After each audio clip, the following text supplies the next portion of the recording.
And it is the Horror Guys once again. Hello, I'm Kevin. I'm Brian. We're going to talk about horror movies, aren't we? We're only like a week late on this episode. Shh, don't tell people that. So many movies. So many movies, and life happens. Things happen. But we're back. Want to record a podcast? You want to watch more movies? Well, more movies usually wins. Yeah. All right. Well, let's see. This is week 221. We've got 4 movies and a short for you, as always. What do we got? Oh, bother. We've got Winnie the Pooh, Blood and Honey, and an online mystery with Ghost Webcam, a sort of Jewish alternative to The Exorcist called Attachment. Yeah, The Exorcist was very Catholic-based. We watched that for an hour and a half and didn't know where the movie was going until it got to where it was going. Yeah. And Friday the 13th, A New Beginning. You know, Jason wasn't really dead. No. I thought that was the end of him in that previous movie, but no, he came back again. You could be wrong. Or did he? Yeah. And we got a couple bonus reviews over at horrorbulletin.com. We watched the original and the remake of Carnival of Souls. 1962 and 1998. And that was interesting, seeing the two of them compared, watching one right after the other. They don't make them like they used to. Yeah, overall our opinion was the original was superior. By very, very, very far. Quite a bit. Yeah, the second one was just not good. All right, then on with some book news. We've got, as we mentioned several months now going, we've got the Horror Guys Guide to the Halloween Films. Free. Go to horrorguysshop.com.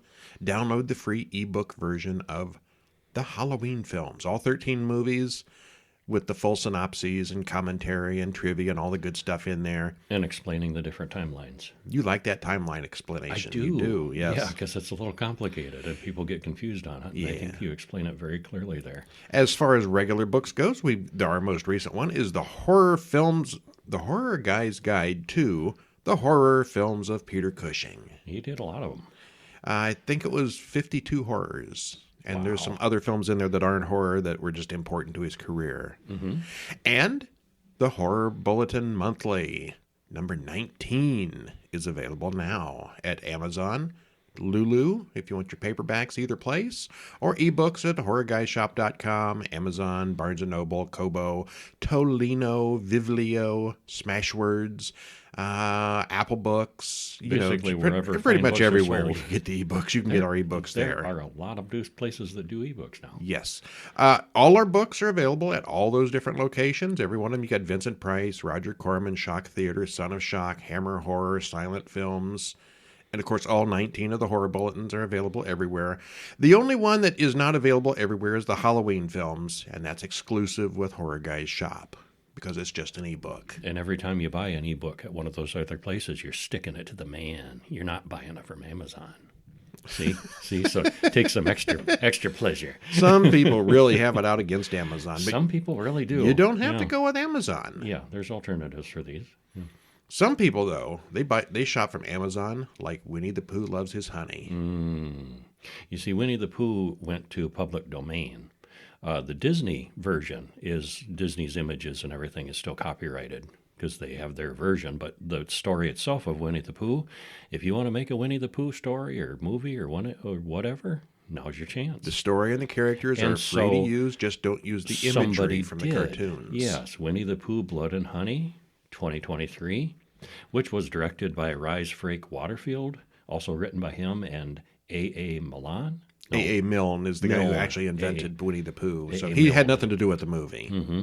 But he's rolling over in his grave, inspired by characters based on A.A. Milne. Stars Nikolai Leon, Maria Taylor, and Craig David Dowsett. Runtime is 1 hour and 24 minutes. Trailer in the show notes. And this was one sick flick. Spoiler-free, what happens? Well, I already mentioned the copyright issue. And the monster effects were kind of stiff and rubbery, but the gore is realistically gory and well done. And despite our expectations, because we were expecting a hot mess, this was actually kind of entertaining. Surprisingly review entertaining. That you read trashes this as being cheap garbage. People are really ripping all the reviews are just tearing this one I think there's too much harshness out there. I think it was better than most people are letting on. Yeah, It I thought wasn't. so. It wasn't great. Not It was great, very by the no. numbers, but it was perfectly fine. If you want to watch a good slasher movie, this will do. And plus, it's got the fun twist to who And the it's characters are. just weird. Yeah. So what happens then? So overall, thumbs up from both of us on this one. Yeah. And you may not hear that from anyone else. The exclusive positive Winnie the Pooh review. Yeah. All right, well, I'm not going to spoil the entire thing, but we get an animated introduction of how Christopher Robin ran into a bunch of half-breed abominations in the woods. So right off the bat, we're getting a little bit of a biased storytelling here. A little bit. Those half-breed abominations. He befriended them all and brought them food. They become great friends, but eventually Christopher grew up and left to attend college and become a doctor. The mutant animals were left alone to fend for themselves, and they nearly starved. They ate Eeyore out of desperation. Oh, no. Oh, no. They they learned to hate all the things human, especially Christopher Robin, who abandoned them. They renounced their humanity, swearing never to talk again and to revert to their animal roots. All right, and that's basically the premise of the movie. This is not even the story. We're not even into the credits yet. Mm-hmm. We cut to the modern day. Christopher Robin is showing the 100-acre wood to his fiancée, Mary. She doesn't believe his old stories. He must have been a very lonely child who imagined Pooh and his friends. She's only come along to support him, and they walk for hours looking for these mysterious creatures. Well, they reach the place, but it's changed. She's terrified, but he swears they aren't in any danger. They go into the creepy old playhouse and find a defaced photo of Christopher. They hide as something large walks into the room. They stay under the bed and wait for the thing to fall asleep before sneaking outside. Suddenly, a man-sized pig monster grabs Mary and kills her as Christopher screams, "Piglet, no!" Piglet, no. Don't kill her. Piglet and Pooh close in on either side of Christopher as he apologizes for leaving them alone. They then cook and eat Mary while dragging off Christopher Robin as their prisoner. Credits roll as we get reports of mutilated bodies and monsters in the woods. There are blurry photos in the newspaper as they call Pooh the Bigfoot of 100-acre woods. And that's just up to the credits. Yeah, what a beginning. Okay, so we cut to Maria, who's talking to her therapist. She's still traumatized by memories of a stalker. The therapist says getting away from the city would be a great help for her. So on her way to her retreat, she stops at a creepy old gas station. She and her 4 friends all arrive at their rental house and put their phones in a box so they can get away from all the tech. Don't ever do that. This seems to be a modern trope with movies. Anywhere where cell phones would get you out of the trouble, everybody puts them in a box. They've got to find a way to, have people without their phones, can't have them call in for 911. Or set it in the past. Yeah. Well, Tina tries to call them from the road because she got lost. She's chased through the woods by Pooh, who eventually catches and runs her through a wood chipper. Yes, the gore is gory. Maria shares her stalker experience with the others, and we get a flashback about someone watching her. One night, the stalker even came into her bedroom while she slept. The police eventually caught the guy, but she still got some PTSD issues. We cut to Christopher Robin, who's not dead, crying and explaining to Pooh why he left. He's chained up next to Mary's stripped clean bones. Pooh has a flashback to his happy childhood with Christopher promising they'd be together forever. Pooh then whips him with Eeyore's tail. Whack, whack. I think we'll stop there. You know where this is going. We probably should. Okay, so on to a little bit of comments on this one. Where did Pooh and Piglet get those Airstream campers? We probably took them from humans camping in the woods. Where's the electricity coming from? Generator, or they could have spliced a line and run it from the power lines. Pooh and Eeyore didn't really look like the type to get gasoline from the gas station to fill up a generator. Well, kill the gas station people and just take it. I think they were that kind of, and they had enough human intelligence to operate. All right. Yeah. Well, we see a little sign or a tombstone or something that says Eeyore, R.I.P. Other than that, we don't know anything about what came of the other occupants of 100-acre woods. Yeah, there was Owl and Kanga and Roo, wasn't there? Uh-huh. Yeah. And maybe 1 or 2 others. I don't remember. But there were other characters that we did not see. So they could do a sequel. All we get here is Piglet, Pooh and the remains of Eeyore. Yep. Well, the forest sets kind of look very stagey. Pooh and Piglet are both obviously actors in almost completely unexpressionless masks. Yeah, they were kind of rubbery. Yeah, they were just, Stiff. very stiff. Mm-hmm. They work around the limitation as best they can, but it's really not convincing. The bees are subtle, but you see them in a few scenes.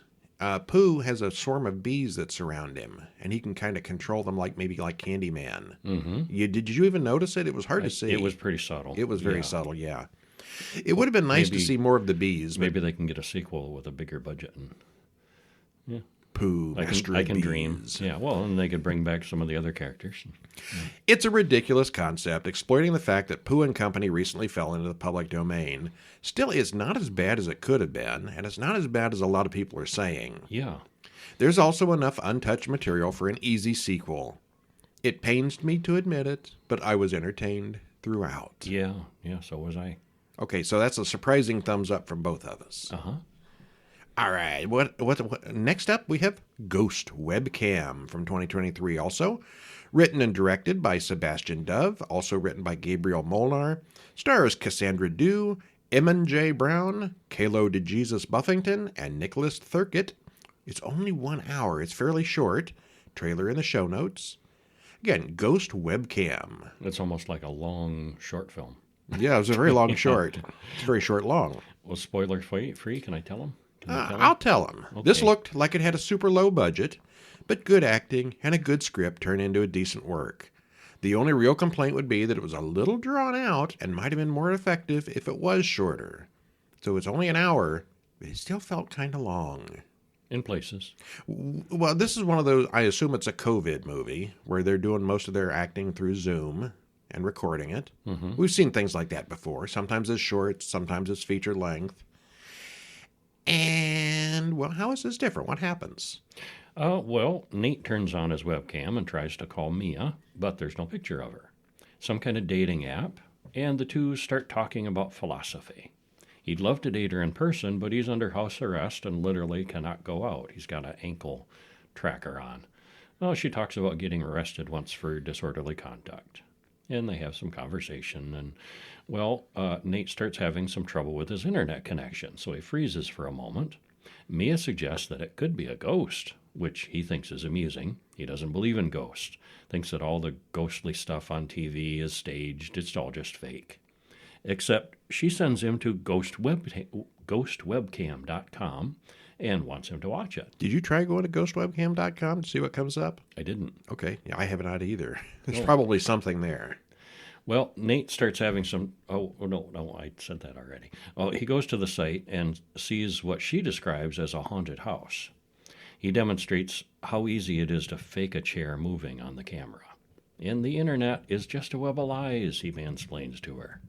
She watches the chair on the website move on its own and gets scared. He thinks this is just a waste of time. Well, Mia hears something thump in her house and says she lives alone. She goes off to check it out as he waits. She's here, the ghost.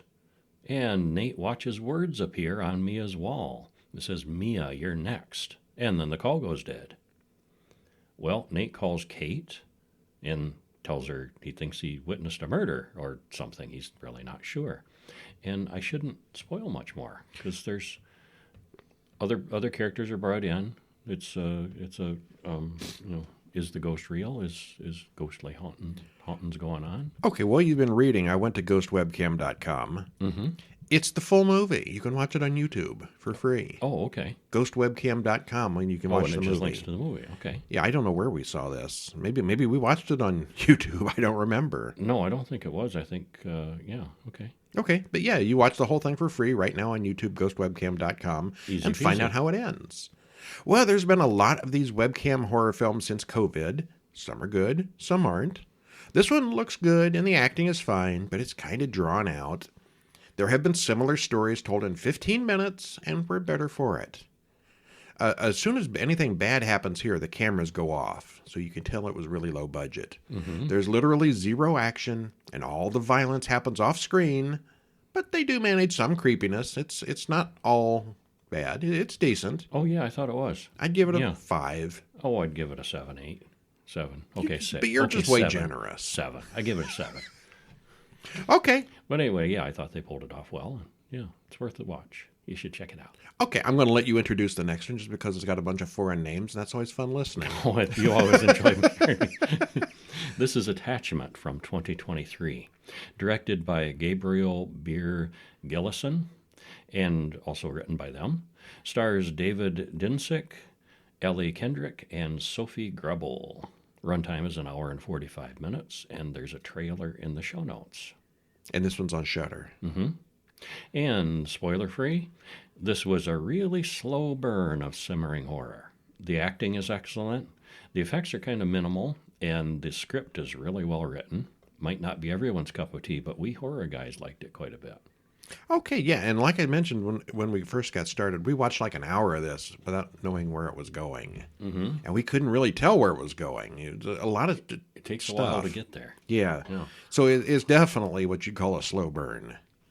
But this was kind of interesting because it's very Jewish, very devoutly Jewish. A lot of Jewish religion and lore, and that was interesting. Well, a woman dressed like an elf runs into a customer at a bookstore. The elf is late for work. She is Elf Princess Carla, here to read a story to a bunch of children. There's a mix-up of the books, and Maya ends up asking Leah to go out for a drink afterwards. Maya is a Danish actress who doesn't work anymore except for the occasional elf gigs. She did some kind of elf TV series at one point. And Leah is just staying there temporarily. They talk for hours and end up kissing. Things escalate, and Maya learns that Leah walks in her sleep. Leah is going home to her mother tomorrow and has to leave soon. She changes her mind and decides to extend her stay with Maya. For quite a while, Leah ignores phone calls from her mother, but then she starts having weird seizures. Maya accidentally breaks Leah's leg while trying to keep her from hurting herself during one of these seizures. She volunteers to go back to London with Leah. Leah's mother, Chana, is there waiting for them. She's a cranky, overbearing, Jewish mother stereotype. You've seen Jewish mothers on TV. This is exactly that. Mm-hmm. Extremely devout. She's an odd woman, and Maya is a little confused by all the over-the-top Jewish stuff. I mean, you've got Jewish stuff, and then you've got crazy. And this is maybe a little over the top. Well, and I think anybody from any religion can be that way. Oh, yeah, But, absolutely. Yeah, she's a little over the top about it. Well, Chana gives Maya an amethyst necklace for good luck. In the middle of the night, Maya wakes up to find a candle burning in their bedroom, so she blows it out. After she goes back to bed, it relights. In the morning, Chana wants to give Leah a massage and asks Maya to go for a walk or something. Maya goes out and finds that she's in a very Jewish neighborhood. She goes to a bookstore, and Lev, the man inside, says that her necklace is there to ward off demons. Meanwhile, Leah and her mother argue about soup. It's quite an argument. Yeah, it was. That night, the candle does its thing again, and Maya hears footsteps from somewhere. Well, and the soup thing was actually, I thought, kind of darkly comical, too, because she's, made this bowl of soup for her sick daughter, and the daughter's saying, well, she should have some, too. And like, no, she only made one bowl. Like, literally, she made soup from scratch, chicken soup, one bowl of chicken soup. Not enough. I think she probably made plenty of soup. She just didn't want to give the guest some because she's being rude. It could have been, yeah. But we don't know. Or it could have been, some magic in it. Well, Maya talks to Lev again, and he explains about the Kabbalah to her. He talks about the Dybbuk, the tortured soul of someone who died. The Dybbuk possesses the body of the living, and the only way to get rid of one is to find out what it wants. It turns out that Lev is Leah's uncle, and Lev wants Chana to tell Maya the truth, but they argue about it in Yiddish, so Maya has no idea what they're talking about. There are secrets. There are. Yes, and we're going to keep those secrets for them, and you're going to have to watch it yourself. Yes, you will. It starts out as a romantic fish-out-of-water story with Maya trying to fit in with a Jewish household, but things soon devolve into The Exorcist. Maybe a little spoiler there. A little. Yeah. It's super slow, and we were both starting to wonder if it was going to go anywhere, but it eventually did. The acting here is really good all around. The special effects are minimal, but it's pretty interesting by the time you get to the end. Mm-hmm. Yeah. If you have any interest in Jewish mythology or different kinds of exorcism stories, this is one to watch. And then we watched a short film. Aria from 2013. Written and directed by Bruce Tetsuya, stars M. Marie Davenport and Bess Blackburn, 17 minutes and 43 seconds, so kind of a longer short. Link in the show notes to watch it on YouTube. What happens? This was strange and lyrical, I thought it was. It was, well, Arya gets a call about her father's cremation. He recently died. She's going through his stuff at his home. He's left some creepy drawings in his cabin. And after a bit, she hears someone whispering her name. Well, she goes outside for a walk in the woods. She comes back afterwards and continues sorting. Ava comes in to help, and both girls talk about how they didn't really know their father very well. But both girls feel something strange here, something other than their father. This one's got some great scenery and cinematography. The lighting is also well done. The cabin and the woods are both really dark, but you can see everything. My biggest complaint with some of these movies is you can't see anything in the dark. Yeah, that's annoying. It's a coming to terms with grief story, but there's more to it than that. I'm not exactly sure that I understand it completely, but it sure looks good. And sounds good. This is one, it's been a couple of weeks now. This is one where she's out dancing in the woods, strangely. Mm-hmm. Okay. Yep. Yeah, okay. Uh-huh. And speaking of being out in the woods, Friday the 13th, A New Beginning from 1985. Directed by Danny Steinman. Written by Martin Kidrosser, David Cohen, and Danny Steinman. Stars Melanie Kinnaman, John Shepard, Anthony Barreel. Hour and 32 minutes. If you've forgotten which one of these this is part 5, I believe. Yes. Trailer in the show notes if you want to double check and make sure. Spoiler free, what happens? Well, it starts with young Tommy from the previous movie, who was Corey Feldman. Corey Feldman, yes. And then some years jump, and traumatized Tommy is now a young man. Jason, who is not Corey Feldman. Right, yeah, grown up. Yeah, a different actor, but it's the same guy. This was filmed like a year later, so he hadn't grown up much. But time has passed. Jason is back in this one, despite being clearly killed. With a fresh batch of victims he slashes his way through. But how is that possible? Because he was pretty dead at the end of the he was beheaded and stabbed to death, and he ain't coming back after that previous movie. How's that possible? All is explained, sort of. And it's a decent continuation of the series. Decent. Okay. Decent. Well, we've watched up to part 6 right now. This is part 5. Mm-hmm. And I would say part 5 here is the worst of them. I think 6 was better than this. I was just thinking that I didn't enjoy 6 as much as 5. Okay. Well, we'll talk about that next week then. Yeah. Or whenever. Yeah. All right, so we open on Tommy from the previous film walking through the woods in a rainstorm. He comes to the grave of Jason Voorhees, and some guys with shovels show up and start digging as Tommy watches from the trees. And this is Corey Feldman coming back to reprise his role. This is not a flashback, but it sort of takes place at the same time. Yeah, right. It doesn't take long before they open the common and die by Jason's machete. Jason stands up, mask and all, and looks right at Tommy before heading his way. Jason raises his machete as Tommy stands there screaming, "Ah!" Tommy wakes up, all grown up. He was dreaming about his real childhood encounter with Jason. He's in a car, heading to a mental facility, and credits roll. And here we go. All right, so we got grown-up Tommy as the main guy in this story. Mm-hmm. Well, Pam, the assistant director, comes out to greet Tommy. He meets Dr. Matt, the psychiatrist at Pinehurst. It's a camp where young patients live together with some freedom, getting the hang of living normal lives. Yeah, and these are ranging from teens to young adults that are messed up in various ways. Tommy is here to prepare himself for a new life on the outside world. He's been messed up ever since he killed Jason when he was 12, and he's been on medication since then. Tommy meets Reggie, who plays a prank on him. Then they find out who's the scariest. Tommy still has his collection of monster masks from the previous film. That didn't go anywhere this time, did it? No, it didn't. He never used a mask skin, really. Yeah. A police car, I guess that's just to show us who he was, as a reminder. Uh-huh. A police car drives up, sirens blaring. The sheriff talks to Matt about complaining neighbors. 2 of the kids were having sex in the neighbor's barn. Ethel, the neighbor, rides up on her motorcycle, and she throws a tantrum about the trespassing. No sex in my barn. You kids get off my lawn. Yeah. Basically, that's what it is. Well, the fat kid Joey comes out of the house and talks to two girls working on laundry. He gets chocolate on their clean blankets, and they shoo him away. Instead, he goes over and pesters Vic, who's angrily chopping wood. Vic is not in a social mood and kills Joey with the axe. Whoa. That came out of nowhere. Yeah, it did. That was kind That's of what shocking. Joey thought. Yeah. Roy, the ambulance attendant, looks visibly upset at the condition of Joey's body when the police arrive. Pete and Vinny's car breaks down not far from Pinehurst, and Vinny gets stabbed in the mouth with a lit road flare, and Pete gets his throat cut. Tommy wakes up after having more Jason-based nightmares, and the breakfast table is unusually quiet since one of the kids was killed. Eddie jumps out wearing a mask, and Tommy gives him a thorough pounding.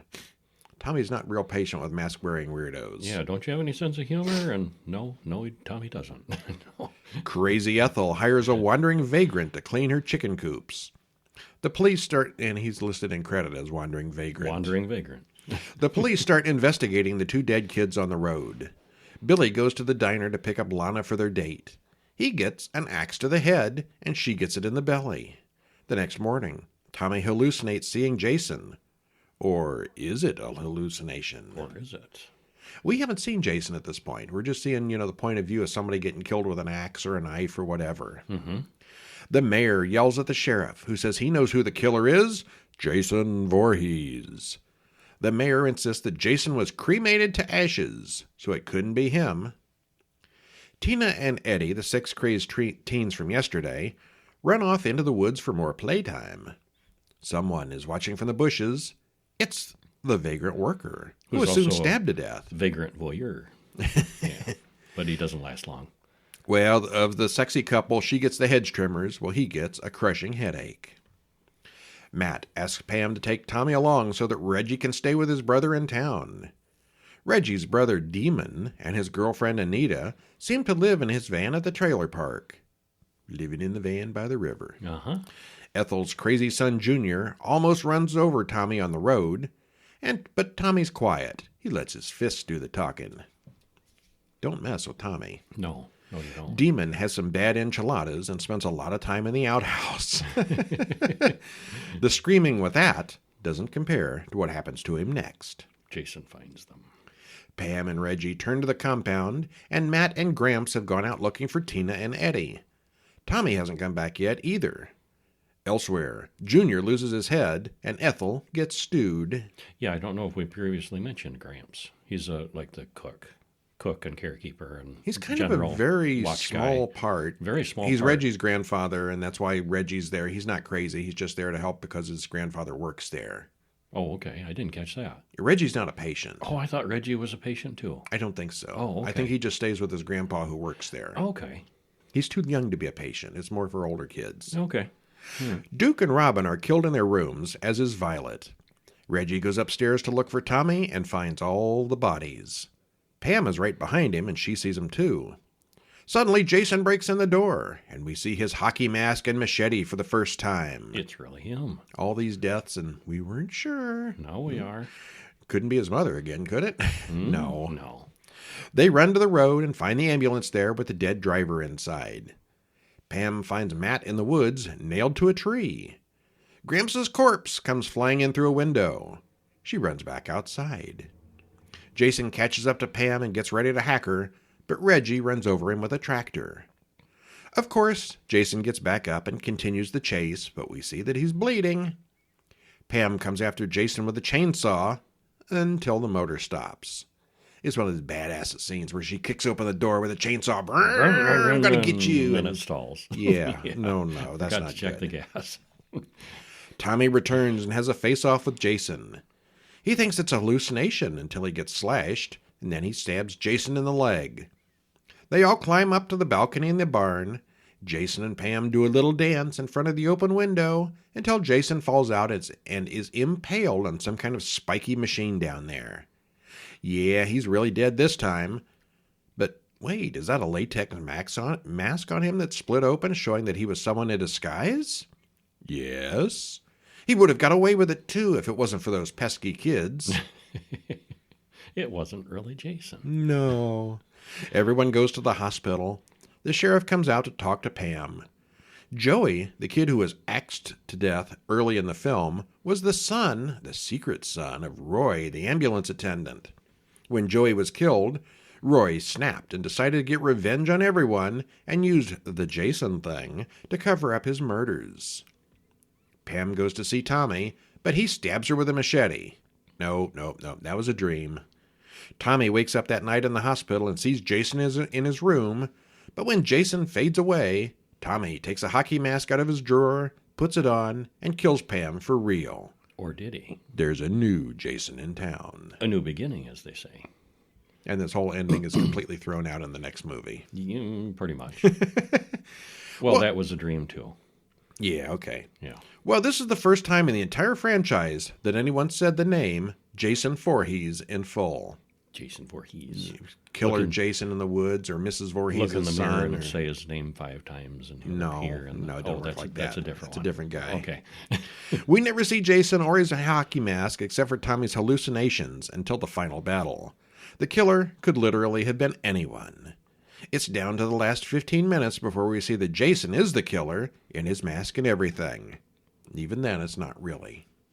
It's an okay continuation, more of the same, but this time it's not actually Jason in the mask, which was an interesting turn, but kind of a cheat. I thought it made it interesting. I remember seeing this one in the theaters, and I left disappointed. Oh, really? It wasn't really him. I thought it was okay, yeah. Okay, and that's it for today. But over at horrorbulletin.com, you can read up on the 1962 version of Carnival of Souls. A slow and ominous movie, giving the reviewer an unsettled feeling even when seemingly normal things are happening. What's really happening finally becomes clear, and we would call it a classic that all horror fans should give a try. Yeah, I would recommend the original, and I would not recommend the remake. 1998 Carnival of Souls has the same framework as the original, but with substantial changes, and they're not an improvement. The original should be considered a classic. This one is garbage. It's okay at best. Harsh. Yeah, it's bad. It's just, compared to the original, it's just not good. Well, compared to the original, it's not good, but I wouldn't call it garbage. These people worked hard. They made a movie. They could have called it something completely different, and They it would have been could have. fine. But Yeah, they association could have, with the original is not good. Yeah, it's not good. But Okay, so check us out over at HorrorGuys.com, where you can read the reviews, HorrorBulletin.com to get the reviews in your mailbox, Horror Guys Shop to get books, paperback books or ebooks, either one. And tune back in here next week for more podcast. Candyman. No, not next week. Not next week? It's coming further along. Oh, we've watched them. We watched all the Candyman movies. We just recently did, but that's not next week. He's still in my mind. Let's see, what do we got next week? Next week we will have Cocaine Bear. Oh, yeah. The Flesh Eaters, Skinwalkers, and Colossus, the Forbin Project. Okay. A wild array of stuff there. Yeah. All right. Well, I'm Brian. And I'm Kevin. And we'll see you next week. See ya.